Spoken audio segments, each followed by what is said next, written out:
Sir என் செல்போன்ல நிறைய தப்பு நடக்குது. அதிகம் நான் பேசவே இல்லை, ஆனா பேசின மாதிரி பில்லு வருது. சம்பந்தப்பட்ட கம்பெனி மேல நான் நுகர்வோர் நீதிமன்றத்துல புகார் கொடுக்கணும். தாராளமா கொடுக்கலாம். அதுக்கான வழிமுறைகளை நீங்க தான் சார் சொல்லணும்.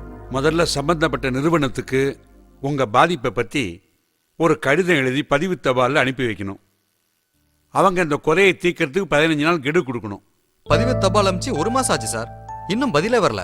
நீங்க உங்க குறையை எழுத்து மூலமா மாவட்ட நுகர்வோர் பாதுகாப்பு குழுவுக்கு தெரிவிச்சீங்கன்னா அவங்க நடவடிக்கை எடுப்பாங்க. அதுலயும் பலன் இல்லைன்னா உங்க குறைகளை ஒரு வெள்ளை காகிதத்தில் எழுதி மாவட்ட நுகர்வோர் குறைதீர் மன்றத்துக்கு நேர்லையோ இல்ல தபால் மூலமா அனுப்பி வைங்க. உங்க புகாருக்கான ஆதாரத்தையும் அதோட இணைச்சு அனுப்பணும். சார் நீங்க தானே வக்கீல், நீங்க தான் வாதாடணும். தேவையில்லை. நுகர்வோர் குறைதீர் மன்றத்துல வக்கீல் இல்லாம நீங்களே வாதாடலாம். அதாவது நீங்க கேட்கிற ஈட்டு தொகை 20 லட்சத்துக்குள்ள இருந்தா மாவட்ட நுகர்வோர் நீதிமன்றத்துல நீங்க ஒரு புகார் பதிவு பண்ணணும். 20 லட்சத்துக்கு மேல 1 கோடி ரூபாய்க்கு உள்ள இருந்தா மாநில நுகர்வோர் குறைதீர் ஆணையத்தில் உங்க புகாரை பதிவு பண்ணணும். 1 கோடி ரூபாய்க்கு மேல போனா புது டெல்லியில உள்ள தேசிய நுகர்வோர் குறைதீர் ஆணையத்தில் உங்க புகாரை பதிவு பண்ணணும். நீங்க எதுக்கும் பயப்படவே வேண்டாம்.